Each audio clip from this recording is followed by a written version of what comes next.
Nossa, fiquei sem ar, fiquei sem ar. Eu esqueci de desligar o som do meu celular.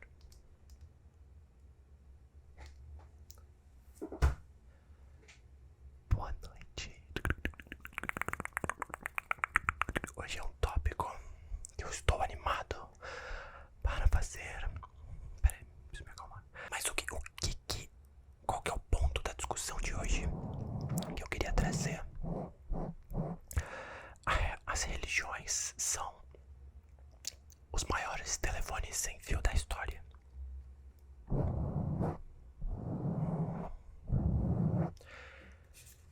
Para começar a minha argumentação, eu vou ler algo que eu escrevi. O divino não possui uma linguagem. Logo, qualquer ser iluminado, em sua tentativa de traduzir sua iluminação para a linguagem, falada ou escrita, a fim de que outros possam compreendê-la, estão sujeitos a errôneas interpretação por parte de seus discípulos. A religião do budismo vem do nome de Buda. Buda em si não tem então como ser seguidor do budismo, ora pois que ele próprio é Buda. A religião se construiu à sua imagem e aos seus ensinamentos. O mesmo aconteceu com Jesus. Cristianismo é a religião construída a partir da compreensão da vida de Jesus. Jesus não é cristão, ele é Cristo. Talvez Buda e Jesus tenham tido a exata mesma experiência, quem sabe, com pequenas divergências aqui e ali, o que transformou um tão diferente do outro. Talvez foi por conta das interpretações de suas vidas e ensinamentos que, em uma quase impossível tentativa, foram traduzidas para a linguagem falada ou escrita. Então agora eu vou falar para vocês sobre o Lao Tzu. Falamos aí de Jesus e Buda. Vou falar de Lao Tzu. Para quem não sabe, Lao Tzu é o pai do taoísmo. Taoísmo é uma prática, pode ser considerada religião também, enfim, essa dualidade tem muito a ver com o que eu vou falar hoje. É uma prática muito similar ao budismo. É difícil de descrever ela, porque a tentativa de traduzir o que é o taoísmo por si só já é paradoxal. O Tao significa o caminho, a jornada. Tem vários significados, mas todas giram em torno mais ou menos disso. Lao Tzu era só um cara que viveu a sua vida inteira em silêncio. Ele era um cara iluminado e por conta disso ele tinha milhares de seguidores e discípulos, mas em nenhum momento ele foi aquela figura tradicional do guru que senta num canto e todo mundo fica ouvindo ele, sabe? Ele só vivia a vida dele em silêncio. Ele não passava ensinamentos, ele não tinha dogmas, nada. Ele vivia a vida dele. E aí o que aconteceu? Quando ele ia morrer, ele percebeu que estava chegando a hora dele. Ele falou: eu vou pro Himalaia, vou morrer nas montanhas, em algum lugar onde ninguém possa encontrar meu corpo, e fazer do meu túmulo algo significativo. E quando ele foi cruzar a fronteira, isso na China, tá bom? Quando ele foi cruzar a fronteira, ele foi preso por um de seus discípulos e basicamente foi obrigado a escrever algo sobre as coisas que ele acreditava, qualquer coisa que tivesse a ver com a vida que ele levou. E ele falou: você não vai sair daqui até você escrever. Então Lao Tzu escreveu o Tao Te Ching, que é um dos textos de teor filosófico e religioso, enfim, espiritual, mais antigos da história.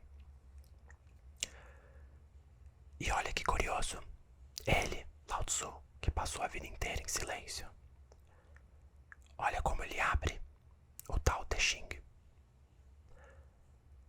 O Tao que é falado não é o Tao eterno.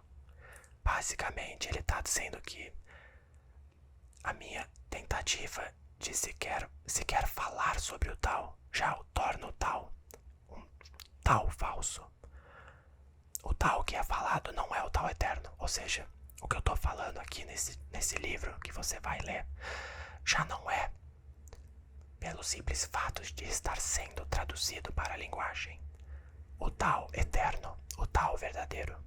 Então de cara ele abre o livro que ele nem quis escrever, deixando claro que não tem como botar no papel a experiência da sua iluminação. Uma pessoa iluminada jamais vai conseguir explicar para uma pessoa que não é iluminada o que é a iluminação. Ele até pode tentar, mas isso nunca vai dar certo. É a mesma coisa do que explicar o que é enxergar para um cego. No budismo e no taoísmo, e eu digo o budismo de Siddhartha Gautama, tá? O budismo tradicional bem antigo, não o budismo que existe hoje em dia no Japão, por exemplo. Essas duas práticas, e eu não vou então chamar de religiões, essas duas práticas não têm deuses, não têm livros sagrados, como a Bíblia ou o Corão, por exemplo. Não tem templos, não tem rezas, não tem ícones, estátuas, nada. O Siddhartha Gautama, o Buda mais famoso de todos, aquele que está sempre representado, magrinho, não o gordinho com a sacola, magrinho com o chapéu pontudo. Ele só viveu a vida dele jejuando e meditando e falando com seus discípulos, muito similar a como Lao Tzu viveu. São pessoas que viveram suas vidas e atingiram em algum ponto da vida delas a iluminação. Seja lá o que for isso, eu não sei, eu não consigo descrever, e eu tentar supor o que é a iluminação por si só já é paradoxal no mínimo. E aí que eu me toquei, meu Deus, as religiões são interpretações da vida de algumas pessoas. E vai piorando quanto mais longe esse telefone sem fio vai indo. Porque que o budismo acabou se proliferando de uma forma que o taoísmo não conseguiu. Porque ele, em algum momento, quando ele foi sendo internacionalizado, não, quando ele foi sendo espalhado, ele foi justamente sendo espalhado já pela boca de seus discípulos, que de alguma forma ou de outra começaram a retomar conceitos das religiões, de coisas justamente que não existiam no budismo. Então surgiram templos, rezas, mantras, ícones, estátuas, inúmeras estátuas de Buda. E foi assim que o budismo conseguiu se proliferar. Foi assim que o budismo chega no Japão, por exemplo. O taoísmo é muito mais esquecido hoje em dia, justamente porque ele não teve essa disseminação de signos, né? Signos. Então, algo que era a vida de alguém, uma prática, aos poucos foi se tornando uma religião. E aí me fez pensar nas outras religiões. E como algumas delas são mesquinhas. Por exemplo, eu adoro hinduísmo. Eu já fui pra Índia. Acho muito incrível as imagens, os deuses e tudo mais. Mas é uma religião fundamentada em desejo, pedir, sacrificar, desejar, pedir. Pedir isso para um Deus, pedir isso para o outro, pedir aquilo, pedir. Mesma coisa com o catolicismo, você pede aquilo, pede isso, reza pra pedir, não sei o que. Judaísmo também, islamismo, pede, desejo, eu quero. E Buda, Siddhartha Gautama, ele tinha um viés totalmente negativo. Ele dizia, não peça nada, não deseje, remova, seja menos, remova o seu ego, para de desejar, deixe de querer ser, volte ao nada. Quando você se tornar o nada, somente quando se tornar o nada, você poderá entender o todo. Tire. Mesma coisa com o taoísmo. Tire. E assim, a minha palavra é só a minha opinião. Mas isso realmente me pegou, essa realização toda. Eu tava estudando, eu li vários livros, eu li o Tao Te Ching, eu li livros sobre Buda, livros sobre taoísmo, livros sobre a vida de Jesus, enfim. Não temos como saber também, por exemplo, se Jesus era só um cara que estava vivendo. Tem, enfim, relatos e coisas que dizem que ele tinha lá outras coisas, mas tipo, se você parar pra pensar na Bíblia,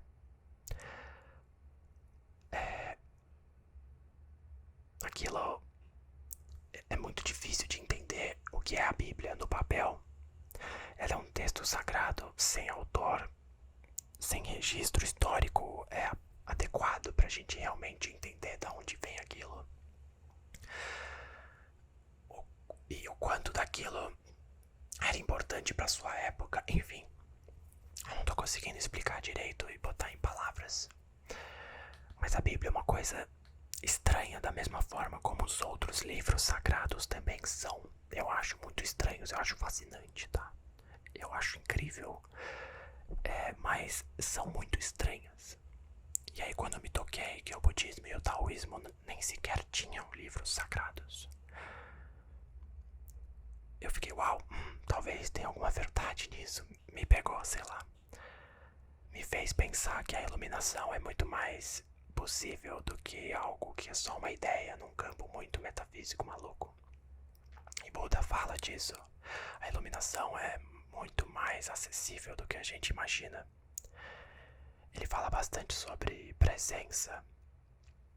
É difícil explicar o que é presença. Eu não diria que eu consigo entender plenamente o que é a presença. Mas ele fala que não importa onde você esteja, seja numa montanha, num lugar muito pacífico, iluminado, rodeado de animais e árvores, ou numa cidade, numa metrópole caótica, a iluminação é possível para todos. Basta ter coragem para se manter alerta e atento. E aí, o que eu entendo que é essa presença, estar alerta e atento? Vou contar uma anedota que estava num dos livros. Buda estava meditando um dia e uma mosca voou na cara dele.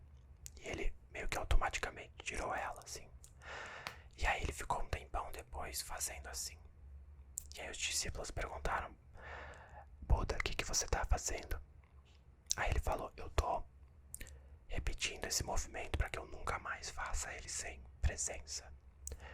Então, para mim, a minha compreensão de presença é essa. É estar no presente da forma mais absoluta possível. É você não estar viajando na cabeça.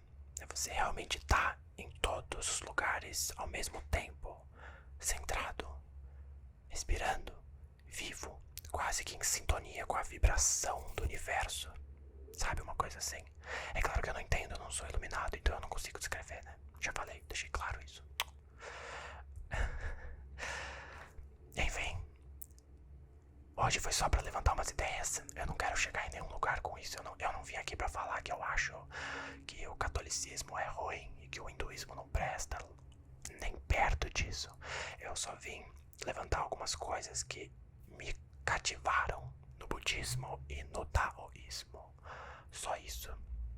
Não acho que tem nada que é certo, nem algo que seja errado.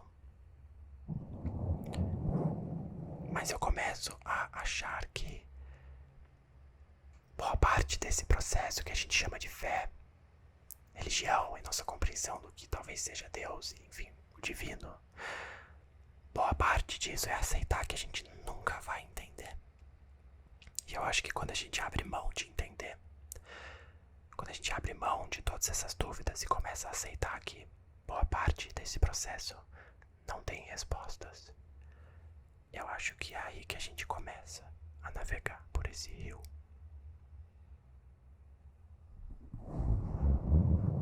Eu vou ficar aqui. Espero que tenham gostado do vídeo. Boa noite.